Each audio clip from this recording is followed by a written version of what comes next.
Assalamualaikum warahmatullahi wabarakatuh. Kami dari kelompok 2, di sini kami akan memaparkan tentang aspek legalitas Muloh Taupeh. Berikut adalah nama-nama anggota kami, yaitu Nabila Hirisa Cahya Putri, Karisa Layina Zahra, Hanan Yuliana, Ulfia Nur Afifah, Fariha Arifah, Apri Zulfiana. Dari perintah yang pertama, yaitu tentukan jenis badan hukum dan alasannya. Dari studi kasus yang kami dapatkan, kami menetapkan bahwa jenis badan hukumnya yaitu firma, karena awal mula berdirinya perusahaan ini didirikan oleh satu orang. Namun, ketika ingin mengembangkan bisnis perikanan Muloh Taupeh ini di kancah ASEAN, kemudian dilakukan kerjasama dengan pihak lain sebagai pendukung dalam memasarkan ke pasar ASEAN. Sehingga badan usaha ini disebut firma, karena terdiri atas dua orang atau lebih dalam suatu perjanjian bersama di bawah satu nama, di mana semuanya bertanggung jawab dalam perusahaan ini.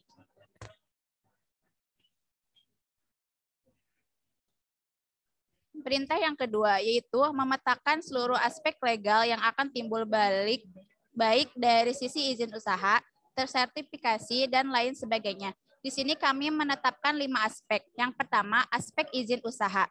Dari aspek izin usaha ini perlu memiliki perizinan seperti akte notaris, SIUP atau surat izin usaha perdagangan, SITU, surat izin tempat usaha, HO, hinder ordonansi, IMB, izin mendirikan bangunan, TDI, tanda daftar industri, SIUI, surat izin usaha industri, SKDU, surat keterangan domisili usaha, TDP, tanda daftar perusahaan, UD, usaha dagang, dan The International Organization for Standardization, atau disingkat ISO, dan penanaman modal asing, atau yang disingkat PMA. Yang kedua, aspek sumber daya manusia. Dari aspek sumber daya manusia perlu memiliki perizinan seperti legalitas HRD. Yang ketiga, aspek produk. Dari aspek produk perlu memiliki perizinan seperti BPOM, Badan Pengawas Obat dan Makanan, lalu sertifikasi halal, hak paten atau haki, hak merek, dan surat keterangan asal atau disingkat SKA. Yang keempat, aspek keuangan. Dari aspek keuangan perlu memiliki perizinan seperti MPWP atau nomor pokok wajib pajak, lalu dan NRB, nomor rekening bank. Yang terakhir yaitu aspek sosial dan lingkungan. Dari aspek sosial dan lingkungan perlu memiliki perizinan seperti AMDAL, analisis mengenai dampak lingkungan. Perintah yang ketiga yaitu apa saja aspek legal tersebut dan bagaimana cara perusahaan menempuh izin atau sertifikasi tersebut sehingga pada 3 tahun tersebut tujuan perusahaan dapat tercapai. Yaitu yang pertama, aspek usaha. Yang dibutuhkan yaitu akte notaris. Persyaratannya harus disiapkan, yakni yang pertama bentuk badan hukum, yaitu yang telah ditetapkan firma. Yang kedua, nama perusahaan. Yang ketiga, menentukan komisaris, direktur, dan lainnya. Yang keempat, menentukan modal yang akan diajukan. Lalu yang dibutuhkan SIUP, syarat izin usaha perdagangan, yaitu persyaratan yang harus disiapkan. Yang pertama, fotokopi identitas diri atau KTP. Yang kedua, fotokopi kartu keluarga 3 lembar. Yang ketiga, fotokopi MPWP 3 lembar. Yang keempat, surat perjanjian sewa menyewa tanah, bila tanah atau bangunan usaha adalah tanah sewa. Yang kelima, fotokopi KTP pemilik tanah yang disewakan. Yang keenam, pas foto berwarna 3x4 sebanyak 2 lembar. Yang ketujuh, surat pernyataan bersedia mengurus IMB dalam jangka waktu 1 tahun. Selanjutnya, materi akan dijelaskan oleh teman saya, Apri. Selanjutnya yaitu HO atau hinder ordonati. Persyaratan yang dipersiapkan yaitu yang pertama, fotokopi KTP pemilik usaha, yang kedua, fotokopi NPWP, yang ketiga, fotokopi akte pendirian perusahaan atau bagi usaha berbadan hukum, yang keempat, akte kepemilikan tanah, yang kelima, analisis potensi gangguan dikeluarkan oleh SKPD atau bagi usaha toko modern. Yang keenam, rekomendasi instansi terkait menara telekomunikasi. Yang ketujuh, izin mendirikan bangunan. Yang kedelapan, surat kuasa atau untuk pihak yang mengurusi izin perusahaan lain. Yang kesembilan, surat persetujuan tetangga. Yang ke-10, surat keterangan domisili bisnis. Yang ke-11 bukti lunas pajak bumi dan bangunan terakhir. Selanjutnya itu SITU atau surat izin tempat usaha. Persyaratan yang harus dipersiapkan yaitu yang pertama surat permohonan, yang kedua surat keterangan atau rekomendasi dari kepala desa atau kelurahan dan kecamatan, yang ketiga surat izin gangguan, yang keempat denah kondisi atau gambar lokasi, yang kelima berita acara yang membersihkan pengecekan lokasi, yang keenam salinan biaya retribusi izin gangguan, yang ketujuh salinan dari pajak reklame, yang ke-8 salinan bukti lunas pembayaran PBB, yang ke-9 surat keterangan fiskal daerah dari Dispenda, ya, 10 surat kepemilikan sertifikat tanah untuk usaha, 11 surat sewa atau kontrak bangunan, 12 akta mendirikan perusahaan, 13 surat rekomendasi dari perusahaan teknis yang berkaitan dengan bidang bisnis, yang ke-14 yaitu salinan surat izin mendirikan bangunan atau IMB, 15 salinan kartu identitas yang telah mendapatkan legalisir dari kecamatan, dan yang ke-16 yaitu foto berwarna berukuran 2x3 sebanyak 4 lembar. Selanjutnya itu IMB atau izin mendirikan bangunan. Persyaratan yang harus dipersiapkan yaitu yang pertama fotokopi KTP, yang kedua mengisi formulir permohonan, yang ketiga surat pernyataan jaminan konstruksi untuk fungsi dan bentuk bangunan rumah tinggal atau rumah tinggal campuran maksimal 2 lantai dan bangunan selain rumah tinggal atau rumah tinggal campuran dengan luas maksimal 100 meter persegi berantai 1. Serta permohonan IMB untuk bangunan yang sudah berdiri dan permohonan IMB reklame yang sudah berdiri. Yang keempat itu perhitungan konstruksi atau struktur bangunan bagi bangunan di luar ketentuan angka 4 dan bangunan reklame dengan ukuran atas 8 meter persegi. Yang kelima yaitu surat kepemilikan atau penggunaan tanah berupa sertifikat tanah atau perjanjian sewa atau surat keterangan dari Kades atau lurah yang diketahui oleh camat. Yang keenam, surat pernyataan tetangga, gambar bangunan, serta perhitungan dan anggarannya, grup atau cetak printer gambar bangunan. Yang ketujuh, rekomendasi bina marga bila bangunan berada di tepi jalan provinsi. Yang kedelapan, surat pernyataan tidak keberatan dari pemilik tanah dan atau bangunan yang berhimpitan. Yang kesembilan, asli rekomendasi dari dinas terkait serta dokumennya apabila dalam AP disyaratkan harus dilengkapi AMDAL atau UKL, UPL atau SPPL. Yang ke-10 itu rekomendasi DPU bila bangunan berada di tepi jalan atau di atas saluran irigasi. Yang ke-11 yaitu perhitungan beton bertulang bila bangunan bertingkat. Yang ke-12 surat pernyataan kesanggupan. Dan yang ke-13 itu waktu prosesnya selama 21 hari. Selanjutnya itu TDI atau tanda daftar industri. Persyaratan yang harus dipersiapkan yaitu yang pertama fotokopi KTP, yang kedua pengisian formulir permohonan, yang ketiga fotokopi bila berbadan hukum, yang keempat fotokopi NPWP bila berbadan hukum, yang kelima surat keterangan tidak keberatan dari tetangga, yang keenam surat pernyataan pengolahan lingkungan, yang ketujuh fotokopi HO bila diwajibkan, yang kedelapan surat keterangan dari Kades atau lurah, yang ke-9 materai 6.000 sebanyak 2 lembar, dan yang ke-10 yaitu waktu prosesnya selama 6 hari kerja. Selanjutnya itu TDP atau tanda daftar perusahaan. Persyaratan yang harus dipersiapkan yaitu yang pertama perusahaan harus memiliki akta pendirian perusahaan, yang kedua itu memiliki dan terdaftar dalam NPWP perusahaan, yang ketiga memiliki dan telah mengurus izin teknis operasional, yang keempat memiliki surat izin usaha perdagangan SUUP, yang kelima melengkapi syarat TDP dengan kepemilikan izin.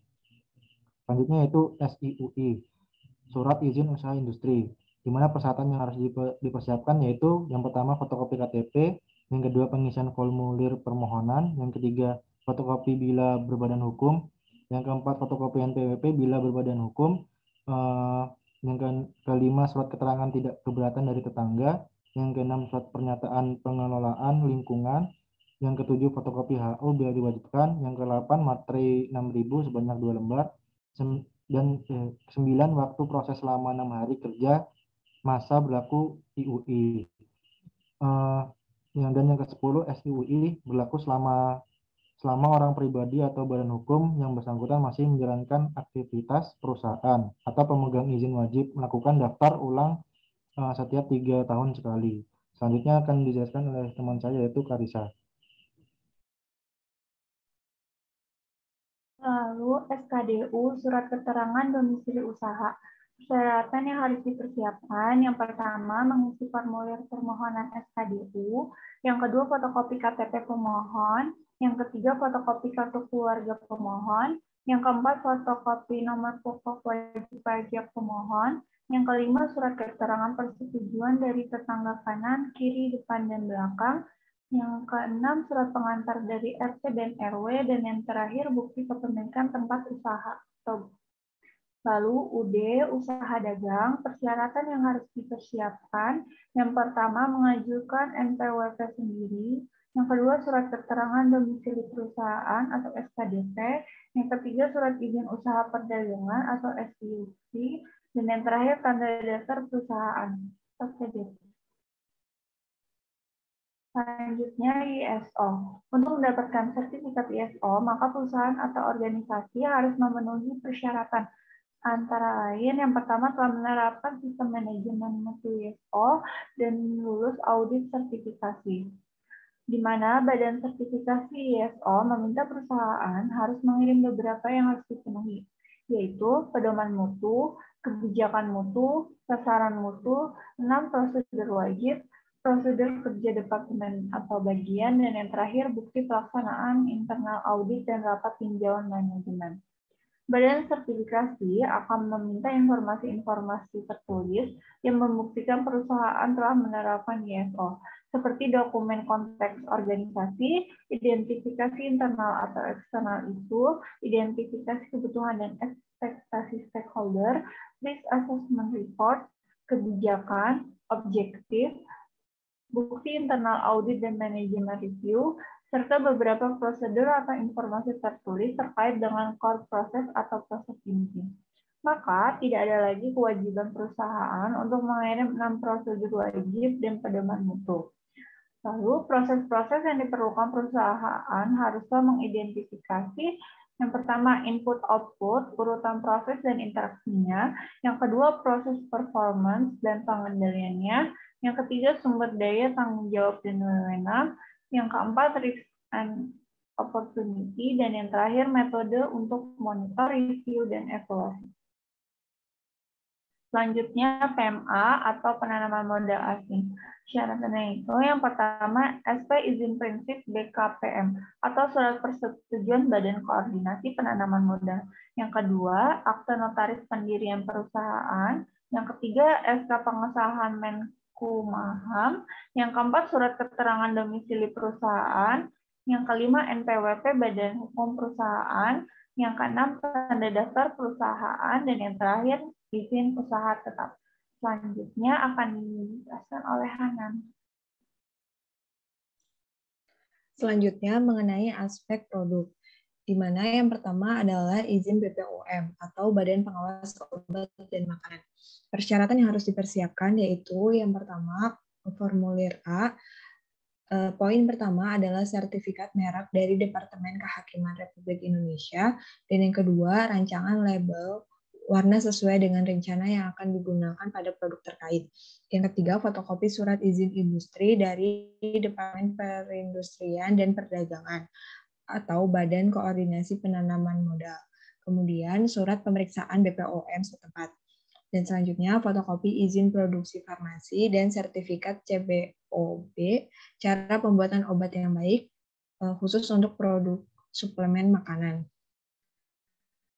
Selanjutnya, sertifikat SNI, Standar Nasional Indonesia, dari Disperindak, khusus untuk produk air minum, kemasan, dan garam. Selanjutnya, surat keterangan SK dari pabrik asal, khusus untuk produk yang dikemas kembali.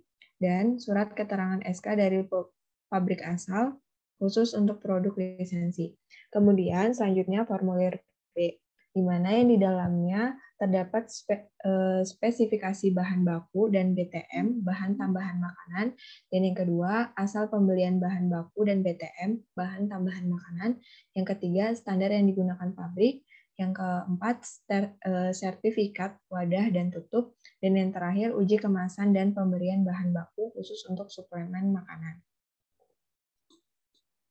Selanjutnya, formulir C, yakni berisi proses produksi dari bahan baku sampai jadi, kemudian higienis dan sanitasi pabrik dan karyawan, dan yang ketiga, denah dan peta lokasi pabrik. Selanjutnya, formulir D, di mana di dalamnya terdapat struktur organisasi, sistem pengawasan mutu, sarana dan peralatan pengawasan mutu, dan yang ketiga, hasil analisa produk lengkap meliputi pemeriksaan fisika, kimia, BTM, yang sesuai dengan masing-masing jenis makanan, cemaran mikroba, dan cemaran logam. Dan yang selanjutnya, apabila diperiksa di laboratorium sendiri, harus dilengkapi dengan metode dan prosedur analisa yang digunakan, serta melampirkan daftar peralatan yang digunakan. Selanjutnya, apabila diperiksa di laboratorium pemerintah atau laboratorium yang sudah terakreditasi, harus dilengkapi dengan metode yang digunakan. Selanjutnya, pengawasan mutu in process control selama proses produksi. Kemudian, yang kedua, sertifikasi halal. Setiap produsen yang mengajukan sertifikasi halal bagi produknya, pertama-tama harus mengisi formulir yang telah disediakan. Ada 3 macam yang dapat digunakan dalam pengajuan ini, masing-masing untuk makanan dan minuman olahan, usaha restoran, dan hewan potong. Surat pengajuan sertifikasi yang disampaikan oleh LPPOM MUI harus dilampiri dengan sistem mutu, termasuk panduan mutu dan prosedur baku pelaksanaan yang telah disiapkan produsen sebelumnya.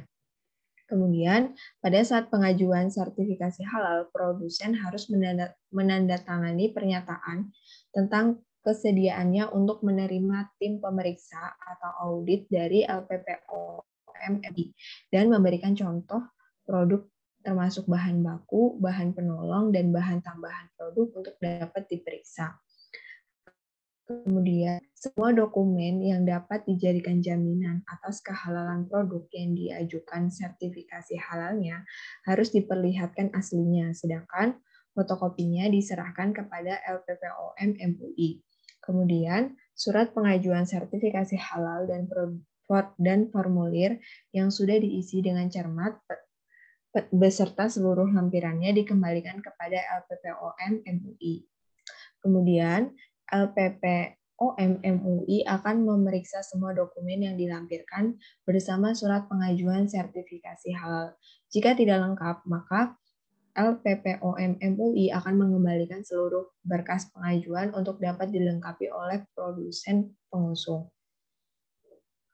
Selanjutnya, setelah hasil pemeriksaan atau audit dievaluasi dan memenuhi syarat halal, maka produsen yang bersangkutan selanjutnya akan diproses sertifikasi halalnya. Jika ada perubahan dalam penggunaan bahan baku, bahan penolong, atau bahan tambahan dalam proses produksinya, produsen diwajibkan segera melapor ke LPPOM MUI untuk mendapatkan ketidakbenaran menggunakannya. Masa berlakunya sertifikasi halal berlaku selama 1 bulan. Kecuali untuk daging impor, sertifikasi halal hanya berlaku untuk setiap kali pengapalan. 2 bulan sebelum berakhirnya masa berlaku sertifikat, LPPOM MUI akan mengirim surat pemberitahuan kepada produsen yang bersangkutan 1 bulan sebelum berakhir masa berlakunya sertifikat. Produsen harus mendaftar kembali untuk mendapatkan sertifikat tahun berikutnya. Produsen yang tidak memperoleh atau memperbaharui sertifikat halal, maka untuk tahun itu produsen tidak diizinkan lagi untuk menggunakan label halal berdasarkan sertifikat yang tidak berlaku dan akan diumumkan diberi berkala. LKPPOM MUI pada saat berakhir masa berlakunya sertifikat. Produsen harus segera mengembalikan yang ada LPPOM MUI. Selanjutnya akan dijelaskan oleh Ujian yang selanjutnya yaitu yang ketiga, hak paten atau haki. Persyaratan yang harus dipersiapkan yaitu yang pertama ada surat pernyataan hak, yang kedua surat pengalihan hak, yang ketiga surat kuasa, yang keempat fotokopi KTP atau identitas pemohon, yang kelima foto KTP akta pendirian badan hukum yang dilegalisir, yang selanjutnya fotokopi NPWP badan hukum, yang terakhir yaitu ada fotokopi KTP atas nama pemohon badan hukum untuk ditandatangani surat pernyataan dan surat kuasa. Yang keempat yaitu ada hak merek. Persyaratan yang harus dipersiapkan yaitu akta notaris pendirian perusahaan, CV, firma, koperasi, atau yayasan beserta pengesahannya. Yang kedua, surat keterangan domisili perusahaan SKDP. Yang ketiga, KTP direktur atau pengurus. Selanjutnya ada etika merek atau etiket merek atau logo. Selanjutnya yaitu ada surat pernyataan kepemilikan merek dan atau surat kuasa apabila didaftarkan melalui konsultan haki. Selanjutnya yang kelima yaitu ada surat keterangan asal. Persyaratan yang harus dipersiapkan yaitu yang pertama ada NPWP, yang kedua NIB, yang ketiga surat izin usaha perdagangan atau izin usaha dari Kementerian Teknis atau lembaga pemerintahan non-kementerian instansi. Yang keempat yaitu ada surat keterangan domisili kantor dan kantor operasional perusahaan. Karena dalam bisnis ini ingin dipasarkan pada negara ASEAN, yaitu Thailand dan Malaysia, maka harus dengan ASEAN Trade in Goods Agreement A3, di mana dibutuhkan beberapa dokumen yaitu yang pertama ada SKA preferensi, yang kedua SKA elektronik, yang terakhir ada DAB, deklarasi asal barang. Selanjutnya yaitu aspek keuangan. Yang pertama, dalam aspek keuangan ini ada dua. Yang pertama NPWP, yaitu ada nomor pokok wajib pajak. Persyaratan yang harus dipersiapkan yaitu ada mengisi pendaftaran NPWP. Yang kedua ada fotokopi KTP, KK, direktur perusahaan salah satu pengurus aktif. Yang ketiga ada fotokopi paspor, surat pernyataan tempat tinggal atau domisili bagi warga negara asing. Yang keempat ada surat pernyataan tempat kegiatan usaha dari salah satu seorang pengurus aktif. Yang kelima yaitu ada fotokopi akta pendirian dan perubahan perusahaan. Yang terakhir ada surat keterangan penunjukan dari kantor pusat bagi bentuk usaha tetap. Yang kedua yaitu ada NRB, nomor rekening bank.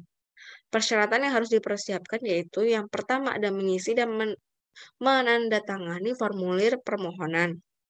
Yang kedua yaitu ada menyerahkan fotokopi identitas pengurus pas foto, NPWP, TDP, SIUP, akte pendirian perusahaan, anggaran dasar, dan surat referensi. Yang terakhir ada memenuhi setoran awal minimal, dikenakan biaya administrasi bulanan. Selanjutnya akan dilanjutkan oleh teman saya Fariha.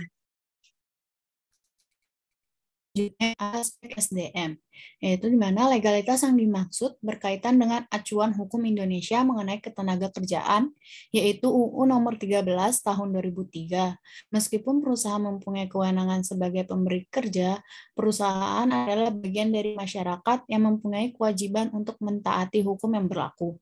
Pengelolaan karyawan oleh divisi HRD akan mengalami hambatan dan permasalahan hukum jika mengabaikan asas legalitas dan UU Ketenagakerjaan.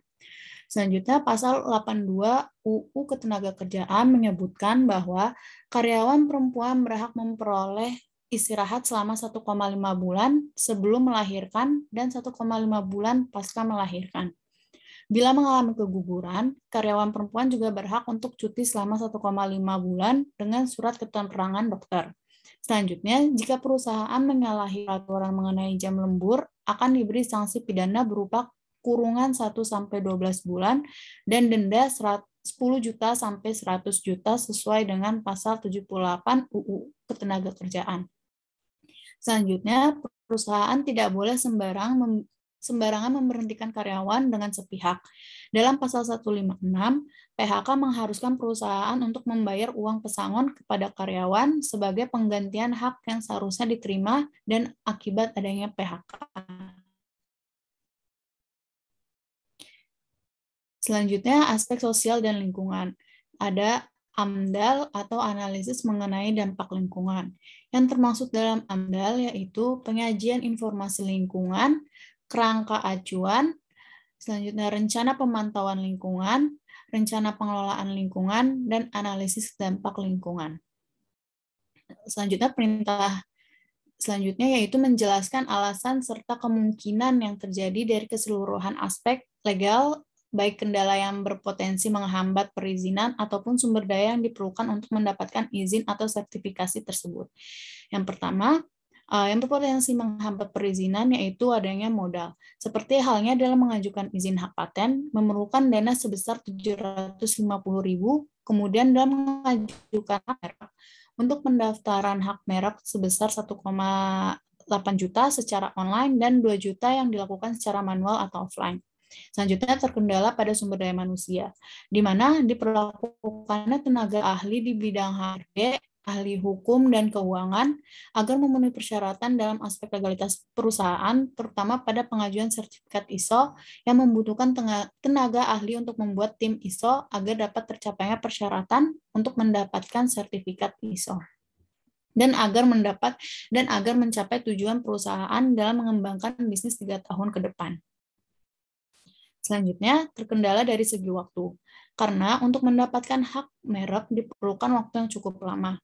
Dalam waktu paling lama 30 hari, terhitung sejak tanggal penerimaan kelengkapan persyaratan, dilakukan pemeriksaan substantif dalam waktu paling lama 9 bulan. Namun, jika tidak ada keberatan, sanggahan, ataupun pemeriksaan kembali, maka sertifikat merek akan keluar dalam waktu 14 bulan 10 hari. Sementara sesuai ketentuan UU nomor 14 tahun 1997, sertifikat merek baru dapat dikeluarkan setelah melalui proses 15 bulan 14 hari. Yang terakhir yaitu terkendala dari segi persyaratan. Seperti pada persyaratan dalam izin BPOM dan sertifikat halal memerlukan banyak persyaratan. Seperti halnya pada sertifikat halal harus memenuhi LPPOM MUI, yaitu Lembaga Pengkajian Pangan Obat-obatan dan Kosmetika Majelis Ulama Indonesia, dan tentunya harus sesuai dengan syariat Islam. Selanjutnya saya akan kembalikan ke Nabila sebagai moderator. Oke, cukup mungkin sekian dari kelompok kami. Apabila jangan ragu untuk menghubungi kami jika ada pertanyaan, dan jika ada kesalahan kami siap menerima koreksi. Sekian dan terima kasih. Wassalamualaikum warahmatullahi wabarakatuh.